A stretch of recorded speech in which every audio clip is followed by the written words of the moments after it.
Assalamualaikum warahmatullahi wabarakatuh.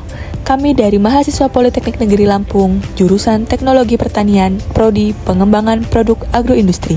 Video ini kami buat bertujuan untuk menyelesaikan tugas mata kuliah pengantar agroindustri dengan dosen pengampu Ibu Ailsa Azalia, STP MTP.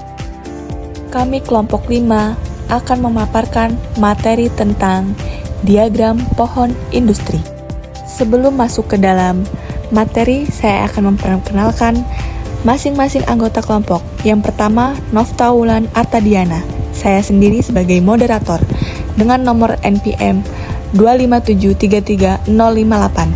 Selanjutnya yaitu Mahela Seva dengan nomor NPM 25733052. Selanjutnya ada Tria Oktagali Saputra dengan nomor NPM 257330067. Selanjutnya ada Moses Gabriel Tambun dengan nomor NPM 257330054. Dan yang terakhir adalah Haya Azahwah dengan nomor NPM 257330044. Manfaat tanaman padi. Beras. Bagian utama padi ini diolah menjadi nasi sebagai makanan pokok. Selain itu, beras juga bisa diolah menjadi tepung beras, bihun, kue, serta produk fermentasi seperti tape dan sake. Dedak atau bekatul, lapisan luar beras, ini sangat bermanfaat sebagai pakan ternak. Selain itu, dedak juga bisa diolah menjadi minyak dedak dan suplemen kesehatan. Sekam bagian kulit padi, ini dapat dimanfaatkan sebagai bahan bakar biomasa.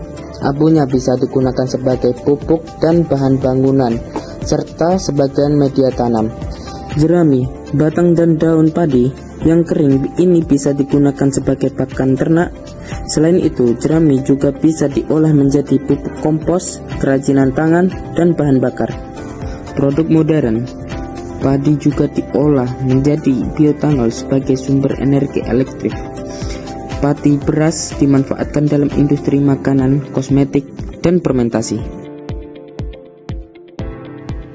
Ide dari Nofta yaitu sapi. Yang pertama, daging segar.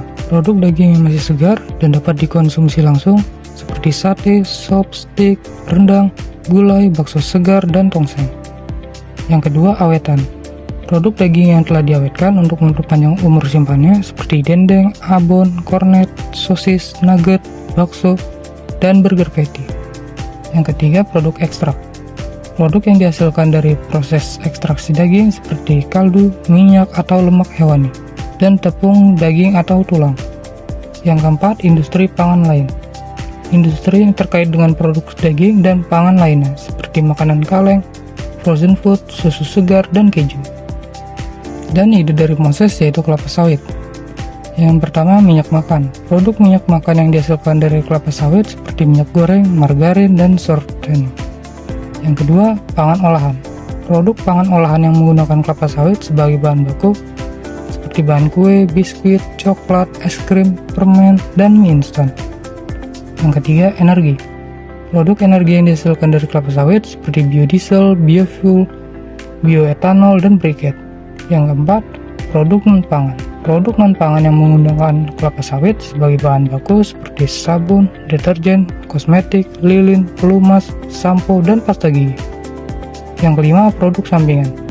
Produk sampingan yang dihasilkan dari proses pengolahan kelapa sawit seperti bungkil sawit yang digunakan sebagai pakan ternak, cangkang dan serat sawit yang digunakan sebagai bahan bakar biomasa, dan tandan kosong untuk pupuk organik.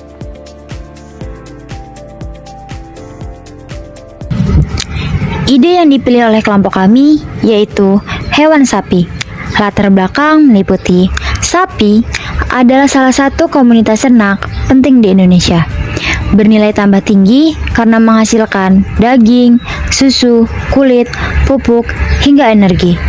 Industri turunan sapi mendukung banyak sektor seperti pangan, sandang, energi, hingga farmasi. Pemanfaatan semua bagian sapi yaitu meliputi daging, susu, kulit, kotoran, tulang, hingga tanduk, menjadikan sapi sangat strategis untuk meningkatkan ekonomi lokal.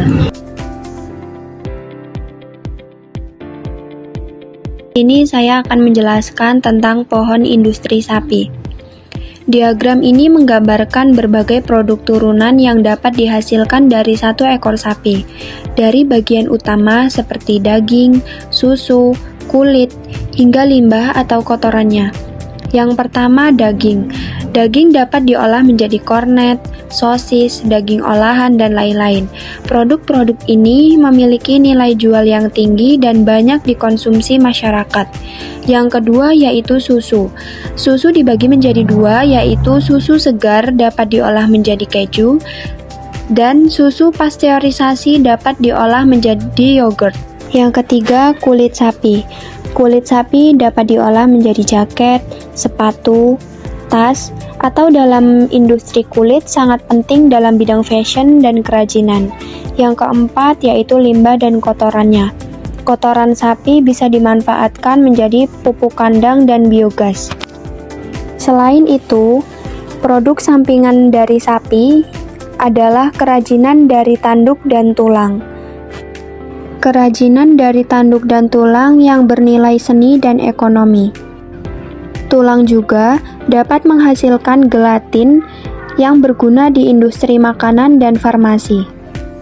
Pohon industri sapi membuktikan bahwa satu komoditas lokal mampu menghasilkan beragam produk dengan nilai tambah tinggi, mulai dari daging, susu, kulit, hingga pupuk dan energi.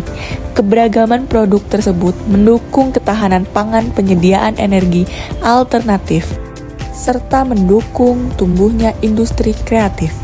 Apabila pengembangan industri sapi dilakukan secara optimal, maka akan memberikan dampak positif yang signifikan terhadap peningkatan ekonomi masyarakat.